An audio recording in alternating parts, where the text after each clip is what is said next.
Assalamu alaikum wa rahmatullahi wa barakatuh. Dear listeners, Ramadan is venerated in Islam and it's distinguished from the other lunar months by a number of characteristics and virtues.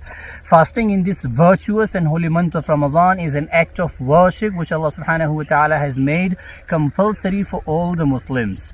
So many of us see the month of Ramadan as a punishment and reluctantly fast and turn ourselves to our Creator.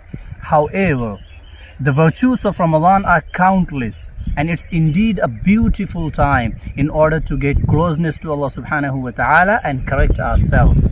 The significance of Ramadan goes beyond just fasting. It's a time to reflect on one's faith. It's a time which is filled with mercy, blessings and virtues. It's a time to get connected with Allah subhanahu wa ta'ala. Stay happy, stay blessed.